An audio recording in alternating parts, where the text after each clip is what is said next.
This your boy EJ live at FDR Skate Park, filming Sports Enthusiasm. SE, EJ, skateboarding. Check it out. The world famous skate park here. FDR Park, they getting it in the heart of beautiful South Philly. People from all over the world come here to do their thing. Get it in. It's definitely something, man. You have to learn. This is a culture and an art form here in Philly. Closely associated with hip-hopping and the 5 elements of graffitiing, DJing, breakdancing, and MCing.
boys in the house in the background, the whole crew's here.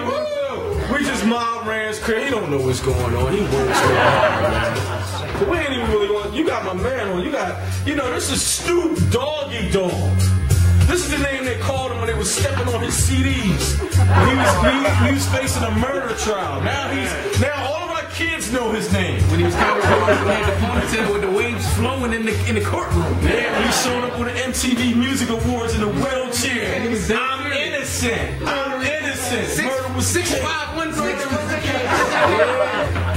Well, we're playing this because Snoop just celebrated his 40th birthday. 20 years in the game. 20 years in the game. That's a milestone, and I would say he's still relevant. You know, he needs to come with something new, but he's still, he's still doing his thing here and there. You know, and but Snoop is a man. He's an innovator. He started it all with Dre, with Deep Cover. That was his come out, and man, Snoop was something else. You know what's crazy about Snoop? I went to school with this guy. His name was Greg.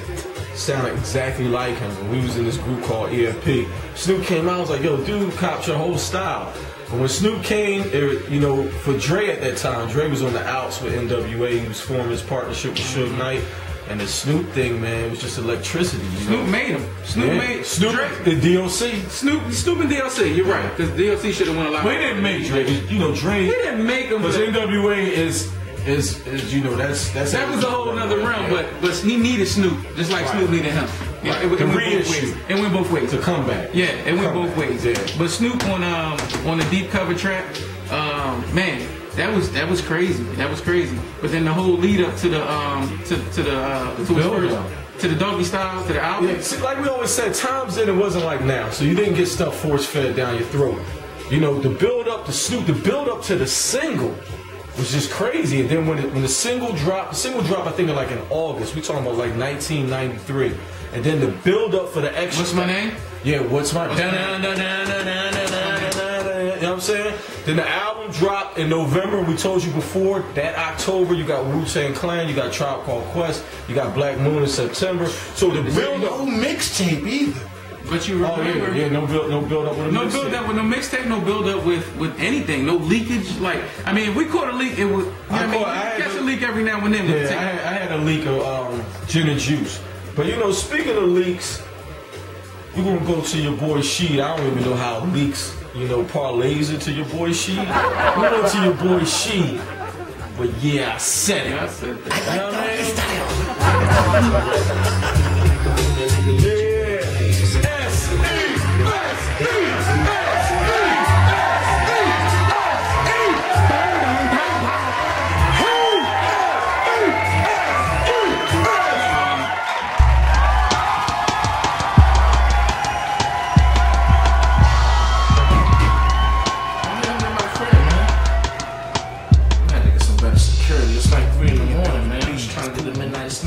Here y'all come. They want some more? Alright. Things I do for the people, man. In the morning, trying to get some cereal.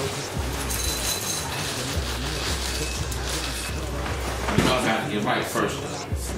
Carlton. Sir. Sorry, sir.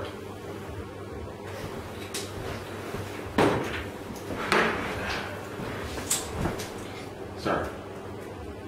Oh, sorry, sir. It's very late. Sorry, sir. It's very late. Sorry, sir. Back to bed, sir. It's hard to find good help sometimes, man. This your boy Sheed. Well, yeah, I said it. Today, we're gonna talk about things on TV that I'm just not watching. The World Series of Poker. I'm not watching that. Until they start having pity-pat tournaments, I'm cool. Basketball-wise, I'm not watching that. Until your husbands and baby pop start playing, I'm not giving no rap to y'all either. The T.O. show, I'm not watching that. He don't never have a shirt on. 2.5 Men without Charlie Sheen. I'm not watching that. There should be 3 grown-ass men now anyway. The WNBA. Yeah, I said it. The WNBA. I'm not watching that. They want me to watch it, they're gonna have to start wearing lingerie. It's too confusing. The Bravo channel. I'm not watching that, because I'm a man. Commercials with Deion Sanders dressed as a pharaoh.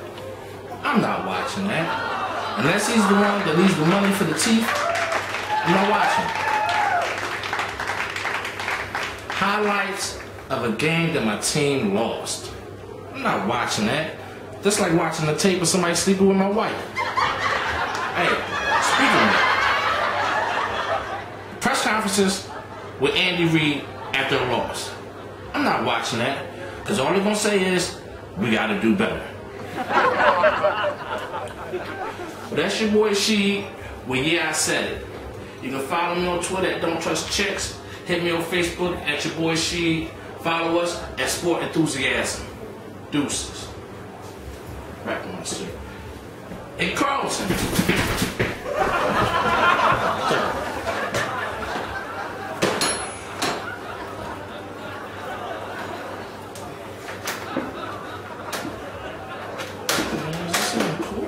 Sorry, sir. Back to Acme, sir.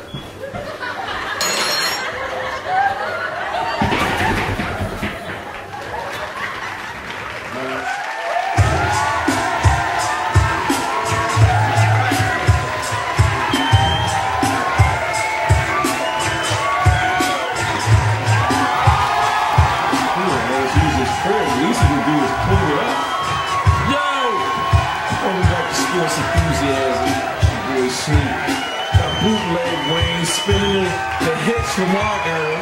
Slick Rick. Hey, young world, the world is yours. What's up, Wayne? What's going on, man?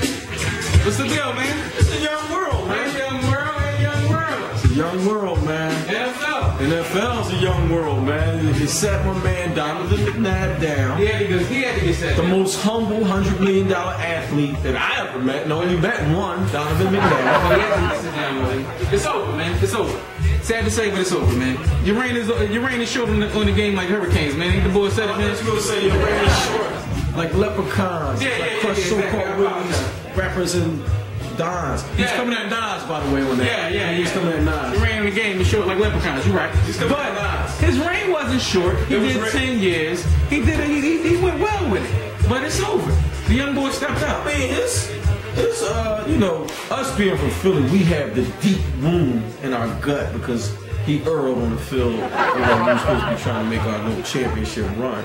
But outside of that, I mean, his stat line is crazy. But I'm not dumb. I'm not dumb. It's just like the game. I'm not dumb. The game can sit here and say his name is the game because he encompasses all the different rappers in the world. But I know he bites. Just like I know Donovan will throw a screen pass to Westbrook just to get his percentage. 20, 30, 40 yards to get that percentage up. Yeah, we're not slow. Yeah. He does. We know why your interception percentage is so low. But he still throws to the ground. Like, how long you been in the game and you still throw to the ground? Well, yeah. I'm throwing to your feet, so your man's not going to get that yards after the carry, after the pass, man. Yeah, plus Andy Reid was his daddy, man. Andy Reid was his daddy. He covered up a lot. But I don't want to knock him because at that time there wasn't a lot of black quarterbacks in the league. He was he made it to division championships several times. He just couldn't get over the hump. You see, I think that the bright lights, he would freeze a little bit. But I got a chance to play basketball with him. A lot cooler than AI. He's going to disagree with me. He didn't give me the ham sandwich. The ham sandwich is always a positive. But McNabb is done. The young boys are in. Cam Newton is the truth. Cam Newton is the truth. Let's go to the experts. EJ. Philly Billy with the 700 baby. Coming up next for you. There we go. Ladies and gentlemen, boys and girls, you know what you do. Cincinnati South, and the #1 sports show on the cable, all over the world. It's sports enthusiasm. I'm your boy Chief Rocker. This my man Billy. Bang bang, pow pow. We coming at you live from high atop beautiful South Philadelphia, Pennsylvania, at the mythological 700 level. And no longer exists when we bring the spirit of the 700 level, the Veterans Stadium Maniacs. They got all hyped up for football and baseball and through the opposing team's fans. So hyped up we had to have a court with Judge Samus to judge the fans. But anyway, World Series, baseball, sadly, our Philadelphia Phillies did not make it because of Mr. Albert Pujols. Who? Bombs away is right. Oh, Pujols. Holiday, Berkman, boom, bang, bang, pow, pow, out the park. But don't forget, pitching does not beat hitting. Oh, no, it doesn't. Don't forget about more bombs from your boy Josh Hamilton over there with Texas. Oh, Albert Pujols, a big screw up on the relay, lets them get some guys in scoring position. They win the game, but what did Pujols do tonight? He did the Reggie Jackson thing. Oh, three, uno, dos, tres, 3 home runs. Reggie Jackson like by Albert Pujols. Tell him, Billy. Oh, and it was bang, bang, pow, pow, bang, bang, pow, pow, bang, bang, pow, pow. The pound and Barry did about Texas. You know what Eddie Murphy said? Don't go to Texas. Yeah. I tell you what, if they can bring it together, Josh Hamilton deserves this spotlight. And I'll tell you what, they proved there were no flash in the pan 2 years in a row, making it back with Cliff Lee leaving and coming back to Philly. And wow, how ironic that is that Cliff Lee leaves the Texas Rangers to come to Philadelphia, and the whole world expects the Phillies to get to the World Series, but they do not do it, sadly, to break all our hearts here in Philadelphia. Tell him, Billy. That is not nice. You don't do that, but I'll tell you this much. Ryan Howard, Chase Utley, Jimmy, hey, Placido, you gotta hit the ball! Is Jimmy coming back? Is Ryan coming back? Will Chase ever be healthy again? I think Chase will be good, but whoa, Ryan Howard, I don't know, especially with free agency on a guy like Albert Pujols. Who's paying him $30 million? Is any baseball player, is any human athlete worth $30 million? I don't know. But then again, this is the first year he ever batted under 300 because he batted 299 with only 98 RBIs, not 100. So, ooh. Only? Exactly. You know how hard it is to hit a baseball, Billy? 10 years in a row, that man deserves it. You drop Ryan Howard, you can afford it. Because, hey, Jimmy Rollins might not be here. And just remember, Placido can play shortstop. And real quick, even though they say Tony La Russa is a genius, I like Ryan Washington, the Texas manager, because he looks like Sherman Hemsley from the Jeffersons. George Bush sitting there throwing pitches over to what's his what's that dude that just threw? Nolan Ryan. Yeah, just the best of all time. But remember something, pitching can win, but it needs hitting, and it needs Clifford. We love you, buddy. You know what we need? Your blue. We need longer time, but they're shutting us down. We're coming back at you. 700 level, Chief Rocker, Philly Billy, 700 level, sports enthusiasm, peace, and Philly Billy. What do you always say? Bang bang pow pow, bang bang pow pow, bang bang pow pow, bang bang pow pow, bang bang pow pow, bang bang pow pow, bang bang pow pow, bang bang pow pow. Woo! Come again! Stay be like this. I'm serious.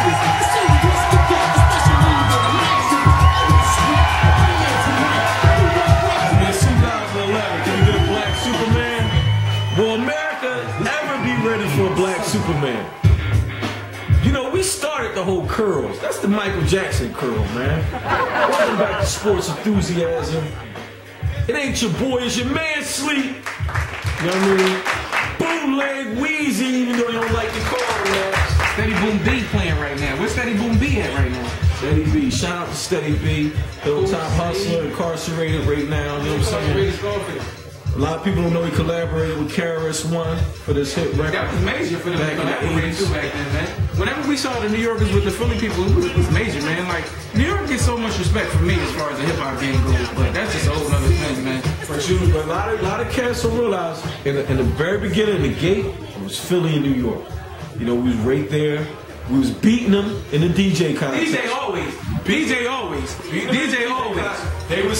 They was handing us our arse in rap at the time, but we had cats that would give them work. Even people like Fresh Prince wasn't the type of dude you wanted to battle, because he'd hit you with comedy and like flip your whole script up, like how he got Steady B on Power 99 at the time. But the bottom line is, just like you said though, I always thought the New Yorkers, the rappers, and Phillies was the DJs, man. Like we had some good artists come out, but as far as the rappers, they had it. They had KRS-One, they had everybody. Yeah. But we had Jazzy Jeff, we had Cash Money, we had DJ Miz. Like we had people, man. We had people that was killing them. Even to this day, if you check out the BET Awards, when Kid Capri and all of them, it's just looking at Jazzy Jeff in awe. They was looking at him in awe.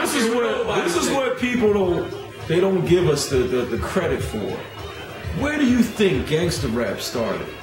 City of Brotherly Love, specifically West Philly, the bottom, Schoolie D, the first original gangster rapper. Looking at my Gucci is about that man was talking about doing drugs, drinking 40s, all types of stuff. He was gangster with his, man. Real gangster. He was always gangster with his though. That's what he did though. You know what I mean? Schoolie did, but Schoolie D gets no props for what he did. Nothing. He gets no props, but he gets it from us though.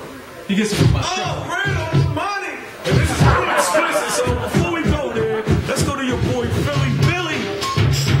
We forget about it.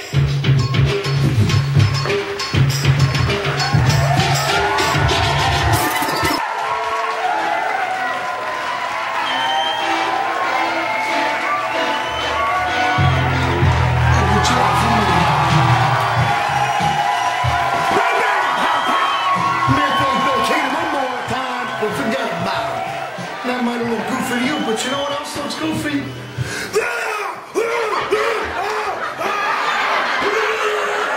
You know why that looks goofy sometimes? Because you get idiots on the football field who are losing 41-10, and then they sack the quarterback for the first time in the whole game with 5 minutes to go, and they're gonna yeah, that looks pretty stupid, yo. You know what? You doing that dumb stuff, forget about it. You're losing? Are you serious? Forget about it. You're gonna jump around and act like a total buffoon, thinking that, oh, that's me, not team, because why the hell are you celebrating? You're getting whooped. Knock it off. Forget about it. God, stupid stuff. And we smack everyone he's into it. Just like that, yo. And I'll tell you this much. You know what else upsets me? So much unselfishness. And I gotta call out one of our own, Claude Giroux. You started so well, ripping the puck, just like them guys. You see puck hogs, Carter, and you see Ovechkin. They shoot the puck. Okay, we can't rename the terminology. He shoots, he scores. It'll never be he passes, he scores. Okay? You have clear shots, you take them. But if the goalie's expecting it, you pass. You think you're screwing things up? Forget about it. You're not. Okay, understand this. If you're all-star caliber, that's what makes you all-star caliber, that he knows you're going to shoot, but he still can't stop it. The pass, forget about it. Shoot. Do you hear me? Stop with this unselfish, I need another 5 passes. Shoot the puck. He shoots. He scores. Your man, Phillies Billy. Come check us out, sportenthusiasm.com. If you got something you want to gripe, let me know. And I'll hit it for you. Your man, Philly Billy. Bang, bang. Pow, pow. Forget about it.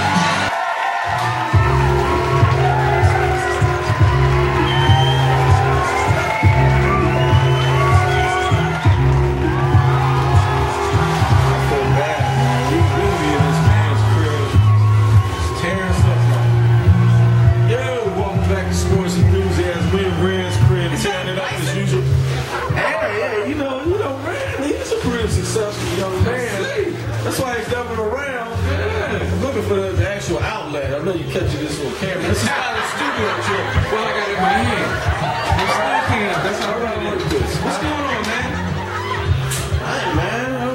Sure, you know, you had the young world on, so, you know, the young quarterbacks too, Tebow, Cam Newton, everybody's been doubting, it's been shown and proven. Cam Newton, I was just talking about Terry Bradshaw said I would take 3 quarterbacks before I took him. But he said that at the beginning of the season. I don't think he's saying that now. How can they win it? How can you say that about someone who dominates and wins a championship? It may because... How can you say that? It may be some tone issues. That's what I think. Are we talking about voice tones or are we talking about color tones? I'm talking about color tones. I'm talking about the hue. Talking about some hues. That's I'm talking about the hue. Shout out to Huey Newton. Yeah, that's exactly what I'm talking about. Because he's killing it. I mean, man, he's looking very impressive every week. They're not getting the wins. They got 2 now? They got a couple wins. I don't get a chance to see the games because they got me out there coaching the little guys. Yeah. And I tell you, that position is probably the hardest position in sports. The quarterback position is the most scrutinized. You get all the blame, all the glory. It's the most pressurized sport. Position in sports. Yeah, it definitely is, because you're running the whole team. You're the coach on the field. Like, you do everything out there. You do everything. You got to. Imagine 5-year-old kids. A 5-year-old kid. What are you doing? What are you doing? And when they're 5-year-olds, you move them around like this. Yeah. You're here. They don't even know. They're just wandering around. You're like, you're here. You're here. All right, go. Attack. Yeah. And you can go into a whole other subject with these parents, the way that they are bringing their kids up, man. Cam Newton parents, his dad. What's going on with that? I don't know. I tell you, I'm coaching kids all day. You don't know what's going on with his dad when he was in college? He's under scandals. He couldn't even come close to his games in college. Oh, yeah. Yo, the game is crazy, man. The game is crazy. That's why you gotta kind of, there's a lot of politics to go on with these games, man. This politics is usual wild, man. Seriously. All the time. And I'm going to throw to my man, be at ease, politics as usual all day long.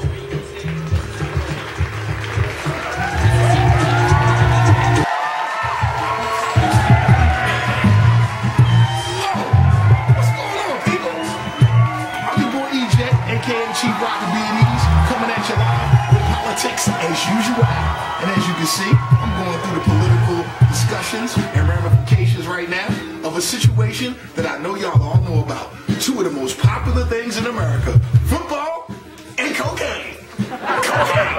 Cocaine Cowboys. Y'all know about it. The Super Bowl. Y'all know about it. January 18th, 1976, 2 of the most popular football teams in America, the Dallas Cowboys, aka America's team, versus the Pittsburgh Steelers, defending Super Bowl champions. They met at the Orange Bowl in beautiful Miami, Florida. Super Bowl 10. Great game. Steelers, steel defense. Mean Joe Green, Terry Bradshaw, right here. Franco Harris, all of them versus the Dallas Cowboys. Roger Staubach, Billy Joe Dupree, Tom Landry, flex defense, America's team. Like I said before, it was a great game. Steelers won 21-17. Lynn Swan was the MVP. He averaged 40.3 yards a catch. But the main thing I want to talk about is what happened before the game. And if you watch Cocaine Cowboys, you will see that the entire offensive line of the Pittsburgh Steelers was over John Roberts' career. You want to know who John Roberts was?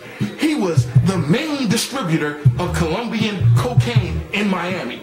the Colombian cocaine cartels realized that Miami, at that time, was a sleepy community for Jewish retirees to go, basically, to live out the end of their lives. Sort of like Atlantic City before the casinos came.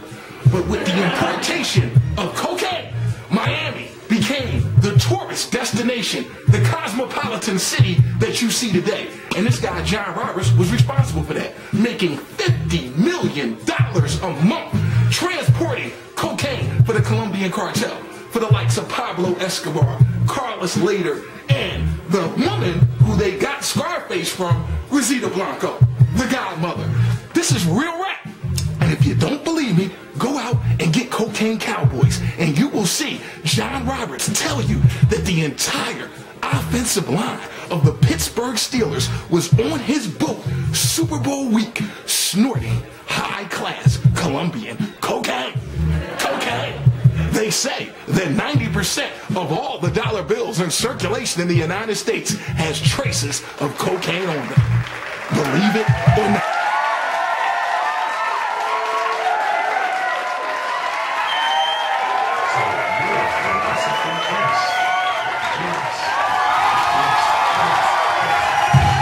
The year is 1988, one of the greatest rap years of all time. Public Enemy, Nations of Millions will hold us back. NWA, straight out of Compton. Road to the Riches, Cool G Rapping, DJ Polo. Follow the Leader, Eric B. and Rakim, the list goes on. And by all means necessary, KRS-One, better known as Boogie Down Productions. You remember he was looking through the window like Malcolm X.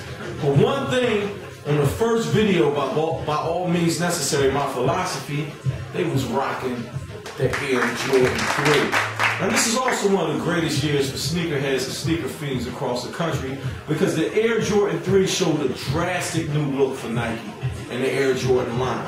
Now this was designed by Tinker Hatfield. If you've been following me, you know this is the guru behind the whole Jordan line. But Michael Jordan had a great influence on the design of this shoe, which gave it a drastically cleaner look than the previous shoes before. Now the main thing about this shoe, this is the first shoe with the Jumpman logo. Now prior, they had the wings and the ball, but they brought the Jumpman logo. Now kids, do you know where the Jumpman logo comes from? It comes from the Air Jordan 1 commercial when he was dunking with his left hand on that court with the city in the background. There's also a poster of that with the black, white, and red Air Jordan 1s. He's dunking with his left hand, people.